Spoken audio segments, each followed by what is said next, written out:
God bless everybody who just joined. Invite and share the link to this live show and let us do this, guys. I hope everybody is ready because I'm ready. I know Brother Al Fadi is ready. So let us do this. Uh, the main topic of today is Muhammad worshipped idols. And our brother Al Fadi already mentioned an ayah, and that's actually true. And we have even more proof from the Quran that Muhammad used to worship idols. And you said it correctly, brother, by mentioning that chapter and ayah. So let us show you more proof. And today, guys, we have a lot of meat. So I hope you have some, maybe your notebook or something to write notes, to write stuff for yourself to use it later in your debates with Muslims. Muhammad worshipped idols. That's the main topic. And I picked some other topics too. We're going to do a lot of topics, other topics, so we have a lot of meat for you today. So, Lord willing, we will share enough information with you that you can use in your conversations with Muslims to lead them to the truth, nothing but the truth. Our brother here already mentioned, and I loved it that he started already with that. Uh, Muhammad, in the first 40 years of his life, as you see, he was an idol worshiper. Some Muslims will tell you, no, Muhammad did never worship idols. Yeah, he always have worshipped one God. That's a lie, and that's a lie, nothing but a lie from hell. Muhammad actually worshipped idols. His family, his own tribe, the Quraysh, worshipped idols. His father, his uncles, his own mother worshipped idols.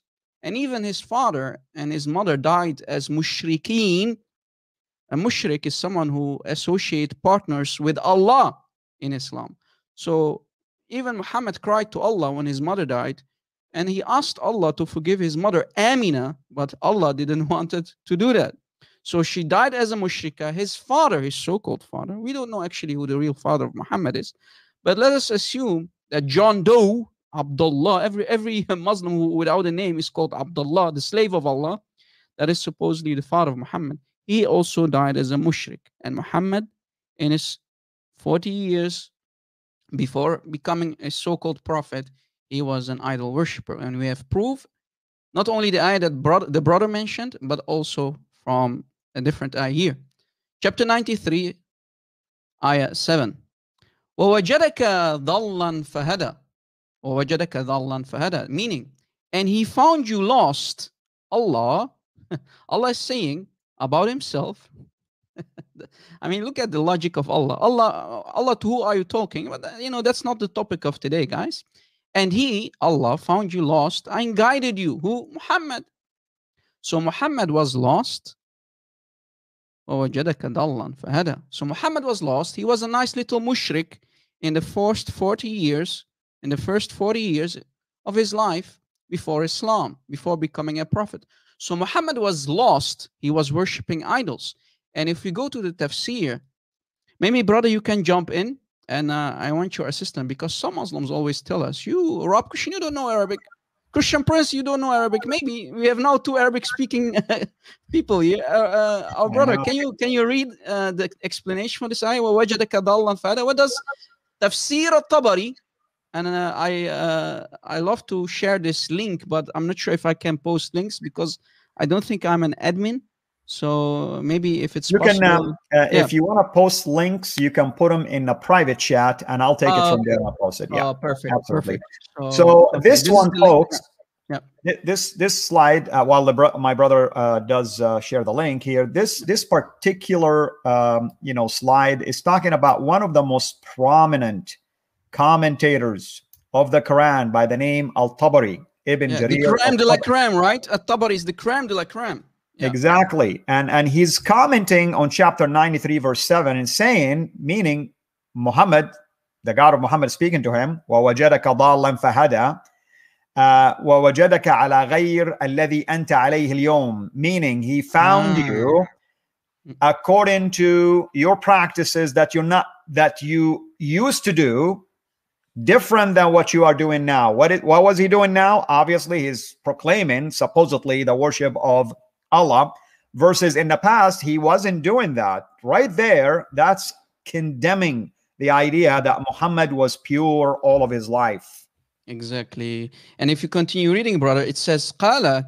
كان على أمر قومه 40 عام. What does He that mean, was brother? exactly كان على أمر قومي 40 عام, meaning he was according to the practice of his tribe, his people, for 40 years. Well, my goodness, he became a prophet supposedly when he was 40 years of age. So that means for 40 years, what was he doing? He was doing what his tribe was doing. What was his tribe doing, brother? Worshiping what? Worshipping idols. Hobal and other things, right? Allah, Yes. Al-Uzza, Manat. Yeah.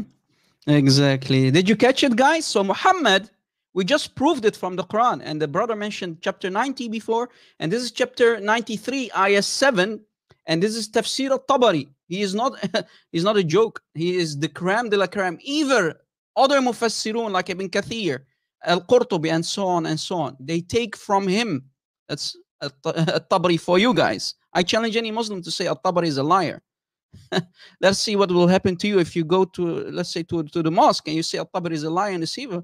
I want to know what they will do to you. Maybe the Muslim can report to us what the other Muslims will do to him inside the mosque. But anyway, so we just concluded from two different chapters, two different ayahs, that Muhammad was an idol worshipper like his tribe, Qawmi, meaning the Quraysh, the tribe of Muhammad, the Quraysh. Did you catch it? This is chapter again, chapter 93, ayah 7. Brother, what do you want to add to this? Here's what I want to add. It is absolutely laughable that a Muslim would think that Muhammad was guided right after becoming a prophet. If that's the case, then here's my challenge to my Muslim friends. Why did he implement the reading of Surah Al-Fatiha, the first chapter, asking Allah to guide him? Ihdina as-sirat al-mustaqim. Guide us to the straight path. How in the world would a prophet who claims that have been guided didn't know what the straight path is and prayed it himself and asked you to pray it? In fact, if you add the number of times you pray it, just if you pray the 5 prayers, that's 17 times. Are you telling me you're not really guided so far?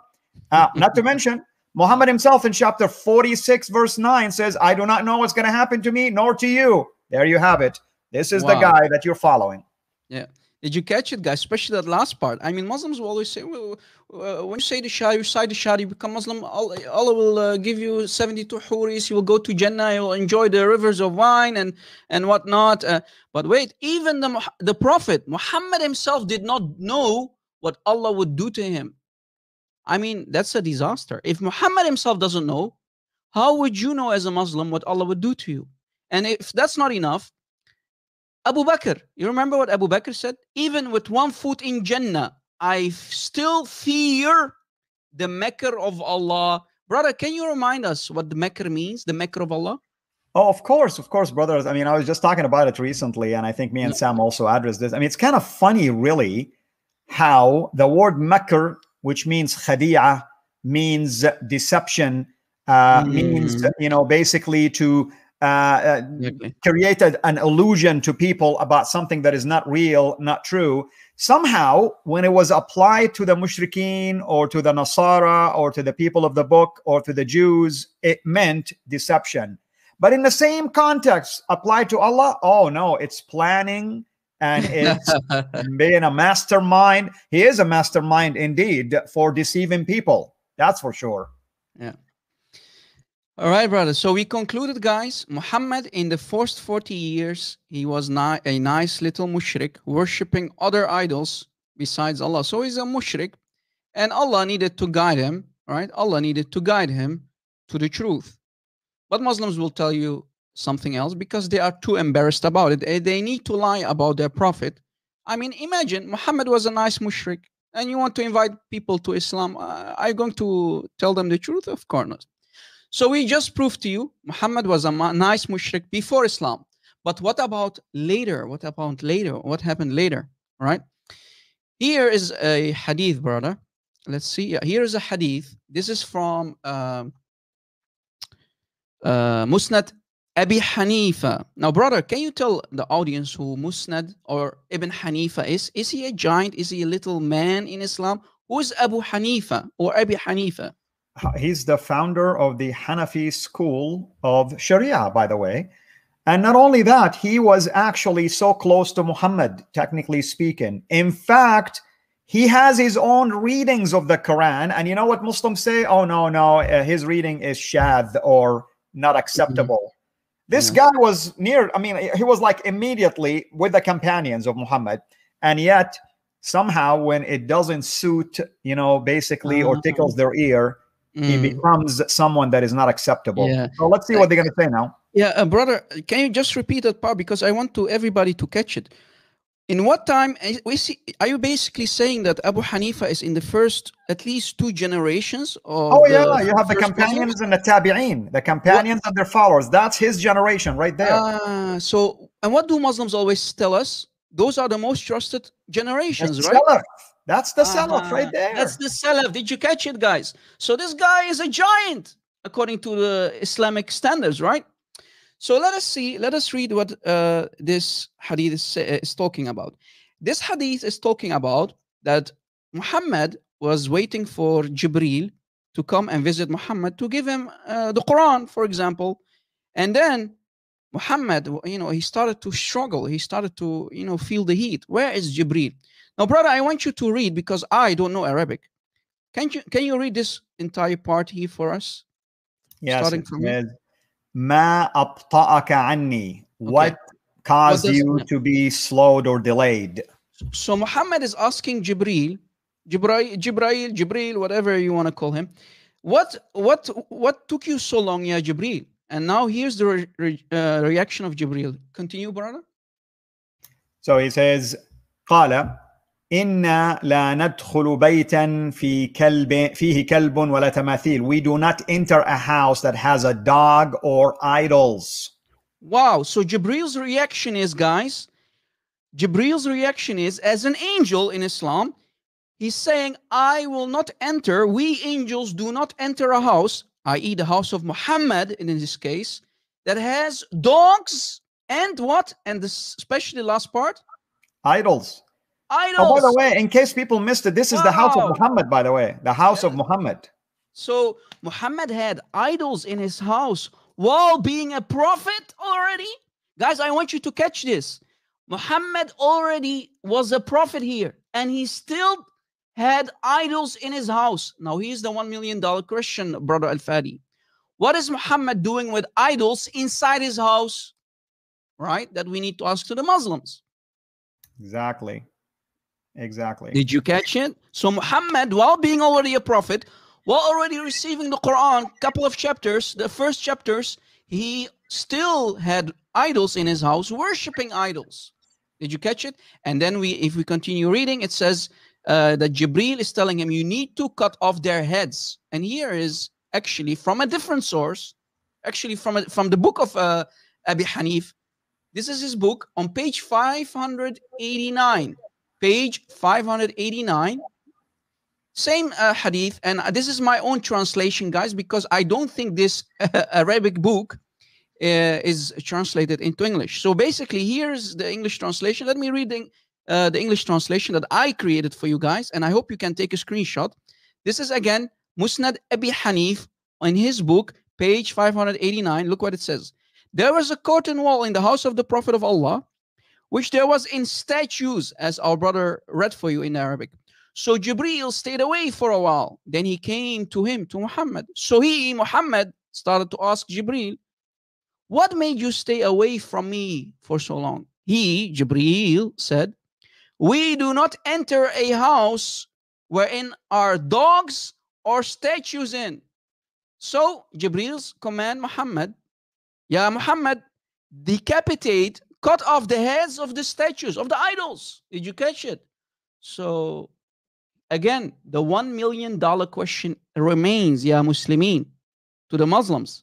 Why is your prophet still worshiping idols while he's already a prophet? And I hope there is a Muslim who can answer this question. Well, we have a Muslim here who is making a comment. His name is Abdur Rafai. Listen to his comment, brother. I mean, I don't think he's paying attention to what you're saying. He's saying, Al-Fadi, inshallah, time will come when you will know that Allah is the true God and Prophet Muhammad is his true messenger. you will cry, regret, and ask Allah for mercy, but it would be too late. Well, here's my Wow. answer, Abdur Rafai. 20 years ago, Allah became a figment of someone's imagination. I discovered he's nothing but an idol, like the idol that my brother is talking about here was hanging on someone's curtain, basically. Yes. And I discovered that not only he's an idol, doesn't exist, he actually sent a false prophet to make a claim about a God that doesn't exist. Now, that's interesting indeed. So I found the truth, man. And I tell you what, you know this fake prophet that you're saying that Allah used to pray for or to? He will bow the knee and cry and ask for forgiveness, and it will be too late for him. So thank you for So pointing out the obvious.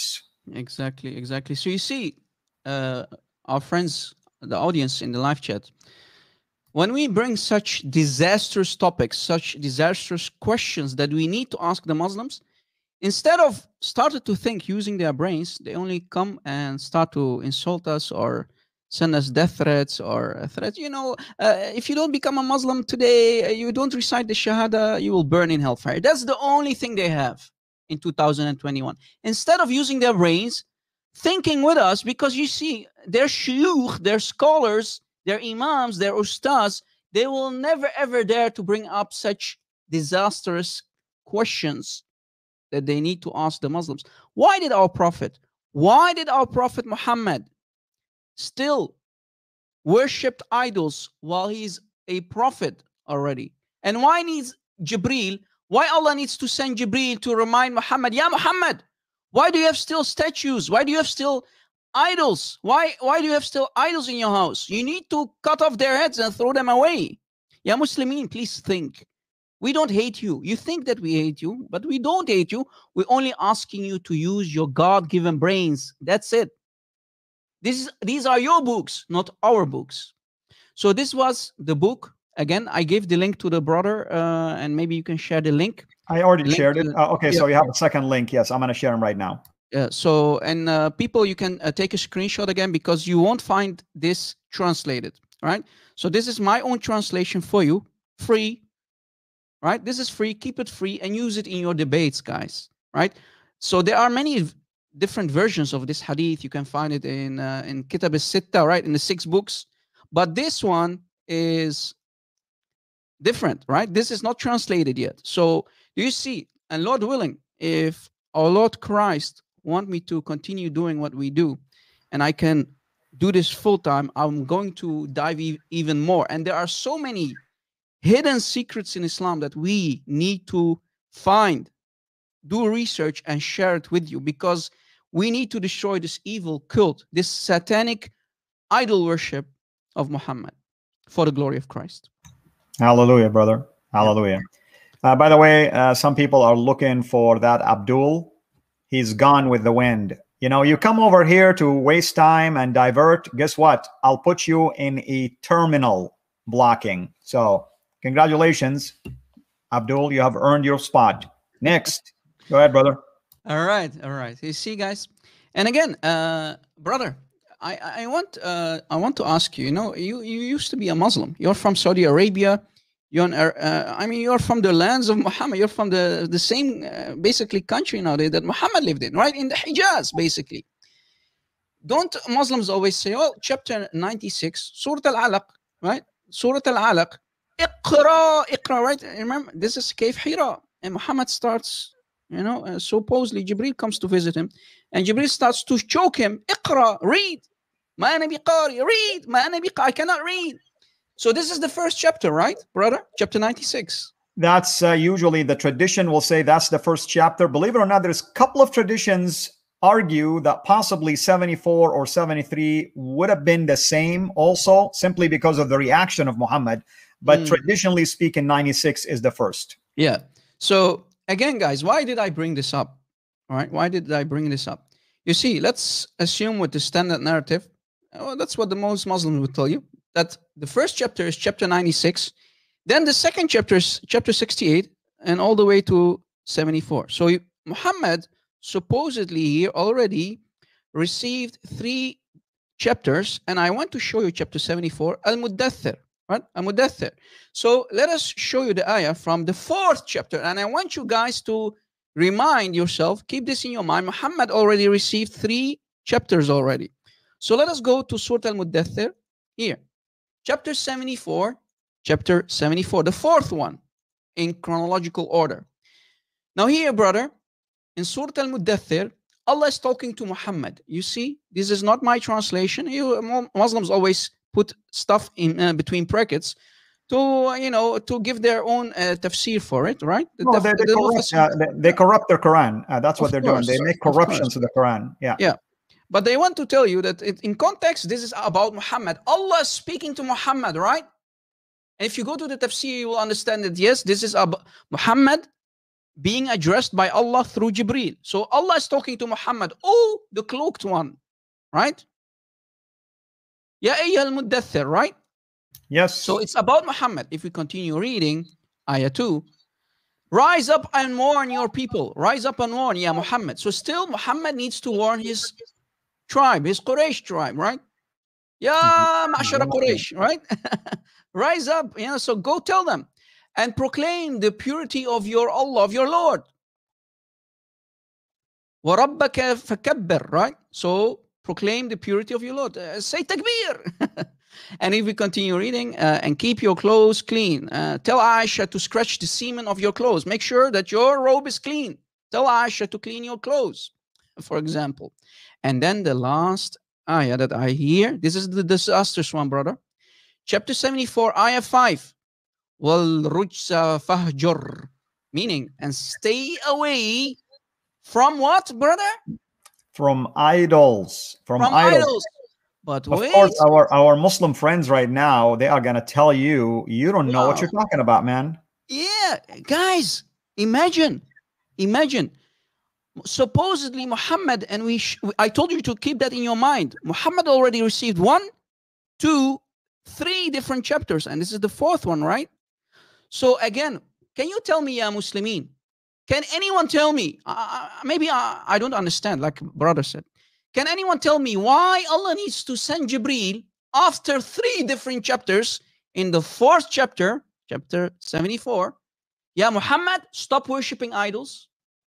Why Allah needs to remind Muhammad, Ya Muhammad, stop worshipping idols. I mean, Muhammad is already a prophet. You already forced him to read in Cave Hira.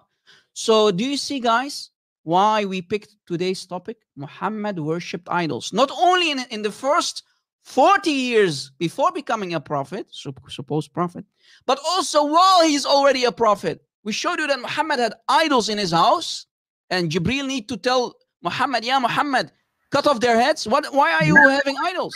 And in the Quran also. Exactly. Let me give a quick lesson about the commentary on this particular one by Al-Qurtubi. Okay, so here's what Al-Qurtubi says. I'm going to read in Arabic and I'm going to read in English for you real quickly. So Al-Qurtubi, in his commentary on this particular verse that my brother just shared with you, chapter 74, Surah Al-Muddathir, verse 5, وَالرِّجْسَ فَهْجُرْ, basically avoid idols, right? So it says Mujahid wa Ikrimah. By the way, Mujahid is like one of the earliest commentators himself. It says Mujahid wa Ikrimah says it means al-awthan, meaning what? Idols. And then he quotes another verse from the Quran where it says فَاجْتَنِبُوا الرِّجْسَ مِنَ الْأَوْثَانِ, avoid the idols of basically, objects of worship. So he's using the Quran actually to prove to you that this word, rijs, right here, is no other than idols. Exactly. Go to any tafsir, brother. If you go to At-Tabari, guys, we showed you At-Tabari for the last one, for chapter 93, ayah 7. Go to At-Tabari. Even the Tabari, At-Tabari, the crème de la crème, the number 1 guy, the number 1 tafsir daddy, basically, the crème de la crème himself, At-Tabari. If you go to his tafsir, you will find out that according to At-Tabari's tafsir, ar-rujs are the idols, right? فَاتْرُكْ عِبَادَتِهَا وَخِدْمَتِهَا. What? Al-awthan. Go. See if we are lying to you. Go. If you care about the truth, ya Muslimin, go to At-Tabari and you will see that ar-rujs are the idols. Like the brother said. Do you want to add something, brother?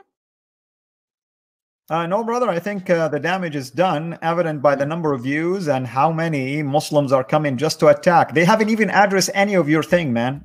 No, of course not. I mean, do you think they can?